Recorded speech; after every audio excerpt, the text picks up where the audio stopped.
எல்லா தமிழ் மக்களுக்கும் என்னுடைய வணக்கம். இன்னைக்கு நம்ம கேரளா சமையல ரொம்ப சூப்பரான ஒரு பால் பாயசம் எப்படி செய்யறேன்னு பார்க்கலாம். நம்ம இது குக்கர்ல தான் செய்யறாங்க. ரொம்ப டேஸ்டியா ரொம்ப ஈஸியா பண்ணி எடுத்துக்கலாம். எப்படி பண்றேன்னு பார்க்கலாம். பாருங்க, இதே மாதிரி ஒரு குக்கர் எடுத்துக்கோங்க. 1 லிட்டர் பால்ல தான் நம்ம செய்யறேன். இருந்தாலும் குக்கர் கொஞ்சம் பெருசா இருக்கணும். நான் இங்க 1 லிட்டர் பால் பண்றதுக்காக ஒரு 4 லிட்டர் குக்கர் தான் எடுத்திருக்கு. நீங்க இது பார்த்து பண்ணிக்கோங்க. அது ஏன்னு நான் அப்புறமா சொல்றேன். இப்போ பச்சை அரிசி எடுத்திருக்கு. பச்சை அரிசியில் தான் பால் பாயசம் பண்ணுவாங்க. அது 1/2 கப்பு. ஒரு கப்போட அளவு 240 ml தான். நான் 1/2 கப் அளவுக்கு பச்சை அரிசி எடுத்திருக்கு. அரிசி எடுக்கும்போது இதே மாதிரி லெவல் பண்ணி எடுத்துக்கோங்க. ரொம்ப அதிகமாக போடாதீங்க. போட்டுருச்சுன்னா பாயசம் கட்டியா போயிடும். அரிசி கழுகி அதுக்கப்புறம் அதே பால் நம்ம போட்டுடலாம். 1 லிட்டர் பாலுக்கு இந்த அரிசி கரெக்டா இருக்கு. அதிகமா எடுக்காதீங்க. இப்ப பாருங்க, சர்க்கரை 1 கப் அளவுக்கு போட்டுக்கோங்க. பால் பாயசத்துக்கு சர்க்கரை தான் போடுவாங்க, வெல்லம் போட மாட்டாங்க. அதனால சர்க்கரையே போட்டுக்கோங்க. அப்புறமா ஒரு 2 பிஞ்சு உப்பு. ரொம்ப அதிகமா வேண்டாம். அந்த சர்க்கரையோட டேஸ்ட் பேலன்ஸ் பண்றதுக்கு மட்டும் போதும். அப்புறமா நல்ல ஒரு டைம் மிக்ஸ் பண்ணதுக்கு அப்புறம் இதே மாதிரி ஸ்டவ்ல வச்சுக்கோங்க. ஸ்டவ் ஃபுல் ஃப்ளேமில் வச்சுக்கோங்க. அப்போ பாயசம் சீக்கிரம் கொதிக்கும். கொதிச்சதுக்கு அப்புறம் இப்போ நம்ம இது மூடி வச்சுக்கலாம்.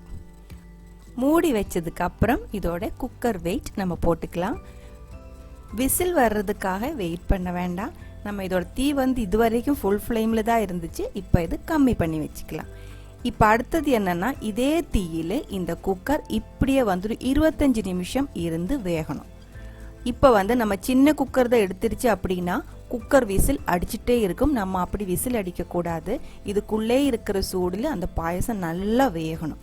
அதனால தான் பெரிய குக்கர் எடுத்துக்கோன்னு சொன்னாங்க. இதுலயே 1-2 விசில் அடிச்சா அடிக்கட்டும், இல்லாட்டியும் பரவாயில்ல. இப்ப பாருங்க, 25 நிமிஷத்துக்கு அப்புறம் நான் தீ ஆஃப் பண்ணியிருக்கேன்.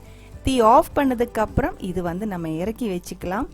இப்போ அடுத்தது என்னன்னா, உடனே ஓப்பன் பண்ணக்கூடாது. வெயிட் பண்ணுங்க. இந்த குக்கர் நல்லா ஆறட்டும். அதுக்கப்புறம் தான் நம்ம இதை ஓப்பன் பண்ணணும். உடனே ஓப்பன் பண்ணிடுச்சுன்னா நம்ம பாயசம் செட் ஆகாது. இது ஒரு ஸ்பெஷலான பாயசம், பார்த்து பண்ணிக்கோங்க.